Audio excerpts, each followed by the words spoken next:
இதில் வசிக்கிற பொதுமக்களாகிய நாங்கள் இந்த வருஷம் எதிர்கொண்ட பாரிய பிரச்சனை என்னன்னு சொன்னால் எங்களோட சந்தையின் 2ஆம் தேதிக்கு வந்து பாதை ஒன்று கொங்கிரீட் பாதை போடப்பட்டது. 3 கட்டங்களாக போடப்பட்டது. முதல் 2 கட்டங்களில் போடப்பட்ட பாதையும் நாங்கள் சொன்ன மக்களால் பேசப்பட்ட இடத்துல தாட்டிருக்கிற 60 வருஷத்துக்கு முதல் தாக்கப்பட்டிருக்கிற ஓட்டர் லெவல் கல் இருக்குது. அந்த கல்லின் லெவலுக்கு நாங்கள் வீதியை போட சொன்னோம். நாங்கள் அப்போ அந்த லெவலுக்கு வீதியை போடாமல் அப்போ ஏற்கனவே போட்ட 2 வீதியும் வந்து 2 கட்டங்களும் வந்து உயர்த்தி தான் போடப்பட்டது வீதி. இப்போ 3ஆவது கட்ட வீதி போடப்பட்ட வீதி வந்து அதையும் விட உயரமாகவும் நீரோட்டத்தை கவனிக்காமலும் போடப்பட்டிருக்கு. மிக உயரமான நிலையில் போடப்பட்டிருக்கிறதால இப்போ நீரோட்டம் வந்து இது ஒரு வாய்க்கால், அதாவது வந்து கட்டப்பறிச்சானில் இருக்க குளத்தில் இருந்து வர தண்ணி எல்லாம் சேர்ந்து இதால் தான் பாயிறது. ஒரு வாய்க்கால், உண்மையிலே இது ஒரு வாய்க்கால். ஆரம்ப காலத்தில் இது ஒரு வாய்க்காலாக தான் இருந்தது. பிரேசவேண்ட பாதையிலும் இது ஒரு வாய்க்காலாக தான் இருக்குது. வாய்க்காலுக்கு ரோட்டு போட சொன்னது நாங்கள், அந்த ரோட்டை போட்டு சொன்னது நாங்கள், மக்களாகி நாங்கள்லாம் ரோட்டு போட்டு தர சொன்னோம். ஏன்னா ஒரு பிரதேசம் வந்து அபிவிருத்தி அடையணும்ன்றதான் எங்களோட நோக்கம். அப்போ இதுக்கு இருக்க மக்களும் வந்து அதை அனுபவிக்கணும்ன்றதான் நாங்கள் நினைக்கிறோம். எங்களோட காசுலாம் இந்த ரோட்டு போடப்படுது. ஆனால் இந்த ரோட்டு போடைக்குள்ள நாங்கள் சொன்ன தொழில்நுட்பத்தை பின்பற்றவும் இல்லை, பின்பற்றாமல் போட்டு வந்துட்டு இப்போ கடைசியாக போடப்பட்ட 60 மீட்டர் வீதி 13 லட்சம் ரூபாய்க்கு மேற்பட்ட நிதியை மக்கள்கிட்ட நிதியை செலவழித்து போட்டது.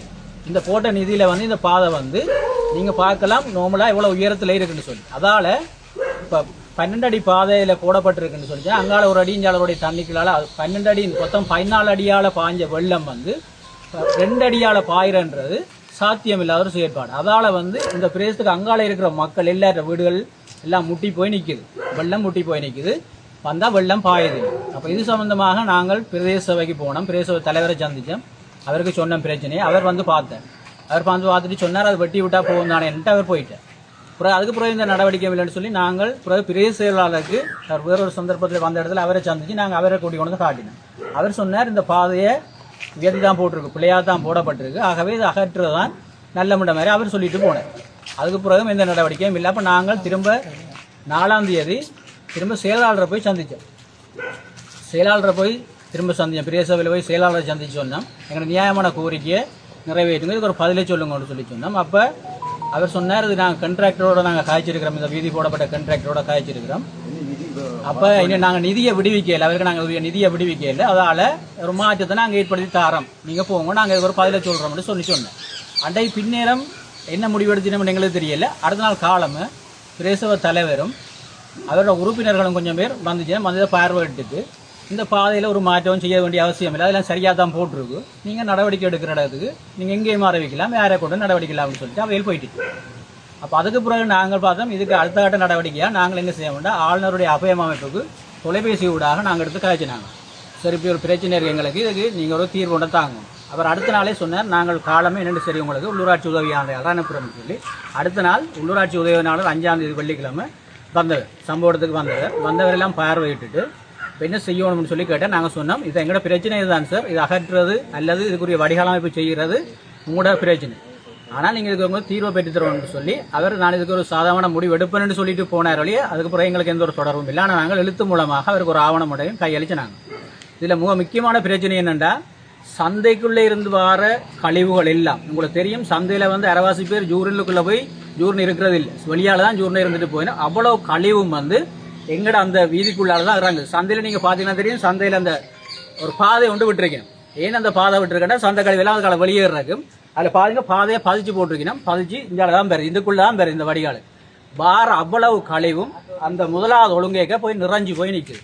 அவ்வளவு கழிவு காலையும் தான் நாங்கள் வேலைக்கு போகிறோம், எங்களோட பாடசாலை பிள்ளைகள் போகுது, எல்லாருமே நாங்கள் அந்த கழிவுக்குள்ளால நடந்து போகிறோம்.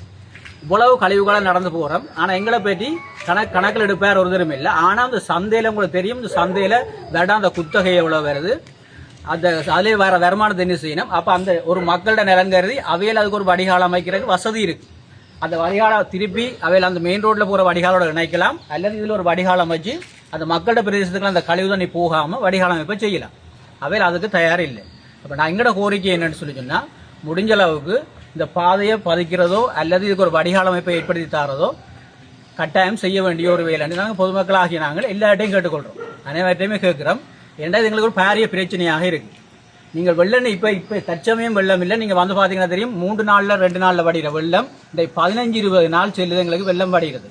ஏன்னா நின்று தான் பார்த்துது, தவளை முட்டையிட்டு பேத்தியாகி தவளையாக வழியால் போகிற நிலைமை தான் இன்றைக்கு இருக்குது. நீங்கள் வேண்டாம் பார்க்கலாம். இப்போ வந்து பாருங்கோ அந்த முதலாவது ஒழுங்கில் இருக்கிற தவளை குஞ்சொலி இத்தனை இருக்குது, அதில் வந்து பாருங்க இப்போ இதை வந்து கருத்தில் எடுத்து எங்களுக்கு ஒரு பொருத்தமான தீர்வை ஒரு வடிகாலம் இப்போ எங்களுக்கு பாதை போட வேண்டாம். இப்போ நாங்கள் முதலாளி ஒழுங்குறைகள் இருக்காங்களுக்கு எனக்கு பாதை போட்டு தெரிஞ்சு நாங்கள் கேட்கல.